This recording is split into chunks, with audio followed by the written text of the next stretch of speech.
एक बार फिर कई नामचीन फिल्म हस्तियां अयोध्या की रामलीला में शिरकत करने जा रही हैं। तो वहीं राजा मुराद जी इस बार कुंभकर्ण की भूमिका निभाएंगे, तो साथ ही साथ माता सीता का रोल बाक्षी निभाने वाली हैं। तो वहीं हनुमान जी के किरदार में मिंदू दारा सिंह रोल निभाएंगे। तो हमारे साथ मौजूद है राजा मुराद जी। हम उन्हीं से जानेंगे कि इस बार का किरदार निभाएंगे और साथ ही साथ राम भक्तों को क्या संदेश देना चाहेंगे। सर, अयोध्या की रामलीला में राम भक्तों को क्या संदेश देना चाहेंगे, क्योंकि पिछले बार 16 करोड़ दर्शकों ने देखा था। राम भक्तों को तो मैं यही संदेश देना चाहूँगा कि पुरुषोत्तम, मर्यादा पुरुषोत्तम रामचंद्र जी के बताए हुए रास्ते पर चलिए।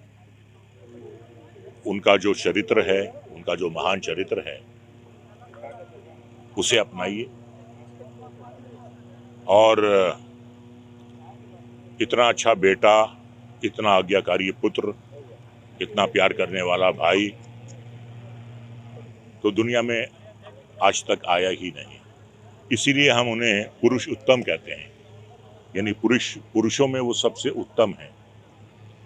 ये एक सबक है जहां हम रामचंद्र जी की इतनी अच्छाइयां दर्शाते हैं, वहां हम रावण को भी दिखाते हैं। रावण जो है वो एक बहुत ही बलशाली, ताकतवर और बहुत ही विद्वान इंसान था। बहुत विद्वान था, बहुत पढ़ा लिखा था वो।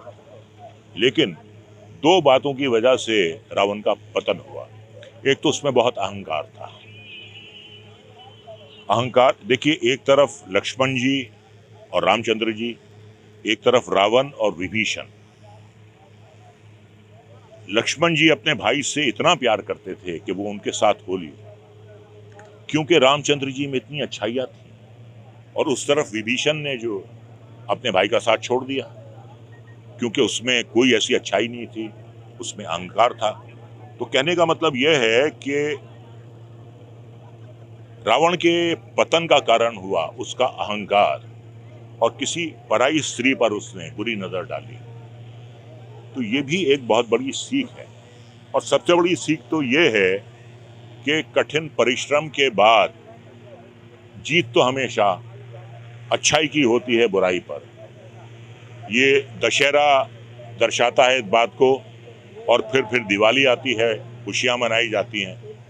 तो ये रामलीला जो है ये एक इतिहास भी है, और आज की जो युवा पीढ़ी है उसके लिए आंखें खोलने वाली ये रामलीला है कि जो अच्छाइयां हैं, जो बुराइयां हैं, आपको उनमें फर्क मालूम होना चाहिए। रामचंद्र जी के रास्ते पर चलेंगे, पूरी दुनिया आपको याद रखेगी, आपके गुण गाएगी। और रावण की तरह अगर आपका बर्ताव होगा तो हर साल आप जलाए जाएंगे, हर साल जलाए जाएंगे। सर, पिछले वर्ष 16 करोड़ दर्शकों ने देखा था टीवी चैनल के माध्यम से, क्योंकि कोविड का समय चल रहा है, इस वजह से दर्शक नहीं आ पा रहे हैं। तो इस बार किस तरह से चाहेंगे कि ज़्यादा से ज़्यादा लोग दर्शक देखें? देखिए ऐसा है कि इस रामलीला को तो दूरदर्शन दिखाएगा। पिछली बार 16 करोड़ दर्शकों ने देखी थी ये रामलीला। इस बार हमें लगता है कि 25 करोड़ से ज़्यादा दर्शक देखेंगे। तो हमें और क्या चाहिए? यहाँ दर्शक हों तो बहुत अच्छी बात है, और अगर यहाँ पर दर्शक नहीं है तो पूरा भारतवर्ष जो है वो हमारा दर्शक है। इससे बड़ी कोई बात हो ही नहीं सकती। तो एक तो यहाँ अयोध्या जी में रामलीला खेलना, और फिर हमारे सबकॉन्शियस माइंड में ये है कि पूरा भारतवर्ष का, पूरी दुनिया जो है हमें लाइव देख रही है। इससे बड़ी कोई खुशी की बात नहीं। तो आपने सुना राजा मुराद जी जो इस बार कुंभकर्ण की भूमिका में निभा रहे हैं, और उन्होंने साफ कहा है कि जो रावण है, रावण अहंकार की वजह से मारा गया। इस वजह से किसी को भी अहंकार नहीं करना चाहिए। उन्होंने साफ कहा है कि इस बार जो है 25 करोड़ दर्शक अयोध्या की रामलीला को देखेंगे, और ज़्यादा से ज़्यादा लोग देखें, क्योंकि कोरोना का काल चल रहा है। इस वजह से जो है कोविड के प्रोटोकॉल को पालन करते हुए दर्शक तो नहीं होंगे, पर दूरदर्शन और अलग अलग टीवी चैनलों के माध्यम से दिखाया जाएगा, जिससे लोग अयोध्या की रामलीला को ज़्यादा से ज़्यादा देखें। एक बार फिर फिल्म नामचीन हस्तियाँ अयोध्या में शिरकत करने जा रही हैं, और इस बार उद्घाटन हो गया है। रामलीला का उद्घाटन पर्यटन मंत्री नीलकंठ तिवारी ने किया है, और आज गणेश पूजा होकर के अयोध्या की रामलीला का प्रसारण शुरू कर दिया गया है। यह 5 अक्टूबर से लेकर के 15 अक्टूबर तक चलेगा। अपने सहयोगी सर्वेश श्रीवास्तव के साथ ऋषि गुप्ता, एबीपी गंगा, अयोध्या।